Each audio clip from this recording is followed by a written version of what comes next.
فیض اسی کو ملے گا جو ان سے وابستہ رہے گا، جو ان سے کٹے گا، جو ان سے دور ہوگا، اس کے لیے اللہ تعالیٰ نے اعلان فرما دیا ہے من عاد لی ولیا فقد آذنتہ بالحرب، جو میرے ولی سے دشمنی کرے گا میں اس کے لیے اعلان جنگ دیتا ہوں۔ اللہ فرماتا میں اسے اعلان جنگ دیتا ہوں، آؤ مجھ سے جنگ کر لو،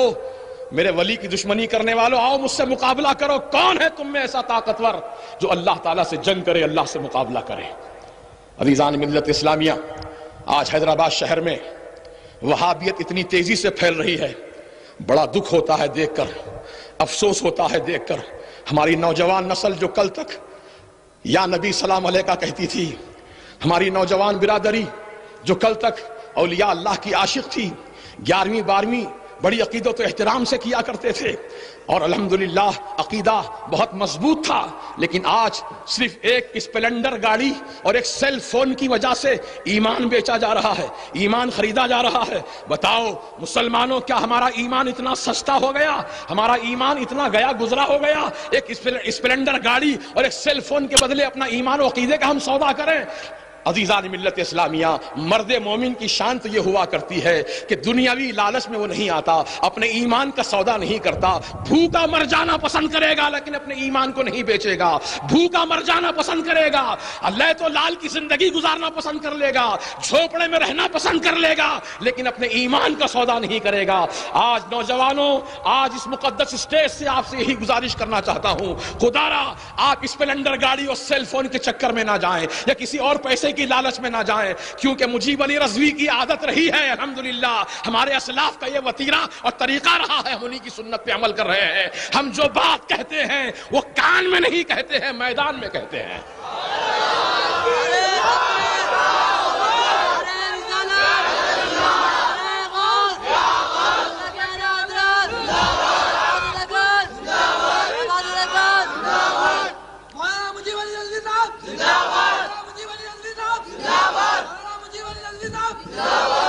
دیکھیے،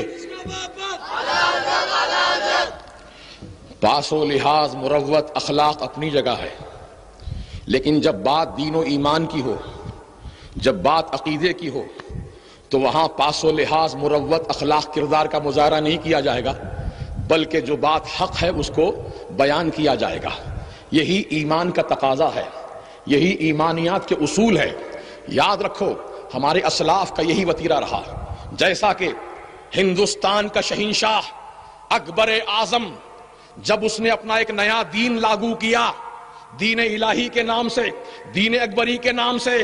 تو عزیزان ملت اسلامیہ اس وقت اس دور میں جو مجدد تھے سیدنا شیخ احمد فاروقی سرہندی علیہ رحمت و رضوان، وہ اپنے گھر کے تنہائی میں نہیں جا کر بیٹھ گئے، گوشہ نشین نہیں ہو گئے، ہم کو کیا کرنا ہے اس کا معاملہ ہے وہ جواب دے گا کہہ کر خاموشی اختیار نہیں کی، بلکہ آپ سینہ سپر ہو گئے اور شہنشاہ وقت کے خلاف آپ نے ٹکر لی، ہر طرح کی مصیبت کو برداشت کیا لیکن حق کی آواز کو بلند کیا۔ یہی ہمارے اسلاف کا وتیرہ رہا ہے، یہی ہمارے اسلاف کی سنت رہی ہے۔ سیدنا امام احمد بن حنبل رحمت اللہ تعالی علیہ کی ننگی پیٹھ پر کوڑے برسائے گئے ہیں صرف حق بات کہنے کی وجہ سے۔ عزیزان ملت اسلامیہ، آج ہماری اسلاف کی تاریخ کو ہم فراموش کر رہے ہیں اور ہم مصلحت کا شکار ہو رہے ہیں۔ ارے دین میں مصلحت جائز ہوتی امام حسین شہید نہ ہوتے، دین میں مصلحت جائز ہوتی سیدنا علی اکبر کی جوانی لڑتی، دین میں مصلحت جائز ہوتی تو سیدنا علی اصغر کی شہادت واقع نہ ہوتی۔ ان تمام مقدس نفوس قدسیہ اہل بیت اطہار نے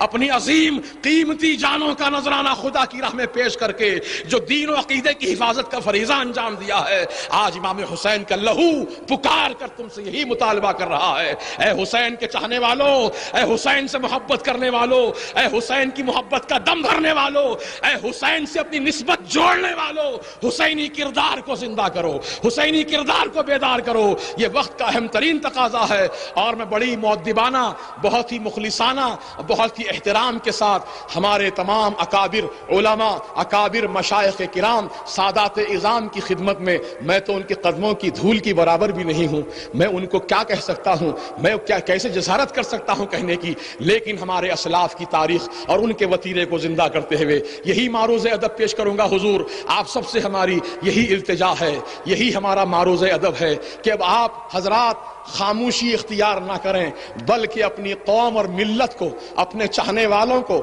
اپنے حلقہ ارادت میں داخل ہونے والوں کو یہ پابند کر دیں اور اس بات کا ان سے عہد لے لیں کہ زندگی بھر سنی صحیح العقیدہ بن کے رہیں گے، کسی بدعقیدہ جماعت سے اپنا تعلق نہیں جوڑیں گے، کسی بدعقیدہ جماعت سے اپنا کوئی رشتہ نہیں جوڑیں گے، اس کی دعوت نہیں کھائیں گے، اس کے گھر کا پانی نہیں پئیں گے، اگر وہ بیمار پڑ جائے تو اس کی تیمارداری نہیں کریں گے، اگر وہ مر جائے تو اس کے جنازے کی نماز نہیں پڑھیں گے، اس کے جلسوں کے اسٹیج کی ہم زینت نہیں بنیں گے۔ یہ تمام باتوں کا عہد لے لے تاکہ قوم برباد ہونے سے بچ جائے، یہ ملت تباہ ہونے سے بچ جائے۔ ہم آپ سے یہی معروض ادب پیش کرنا چاہتے ہیں، خدا را اپنی برباد ہوتی ہوئی قوم کو بچا لو۔ اے سادات کرام، آپ کی بارگاہ میں ہمارا معروض ادب ہے، اپنی قوم کو بچا لیجئے، آپ کے نانا جان کی اس امت کو تباہی سے بچا لیجئے، آپ کے نانا جان کی پیاری امت کو بچا لیجئے۔ اس امت کو بچانے کے لیے میرے آقا پیٹ پہ پتھر باندھے تھے، اس امت کو بچانے کے لیے میرے آقا اپنے گھر میں ایک مہینے تک چولہا نہیں جلائے تھے،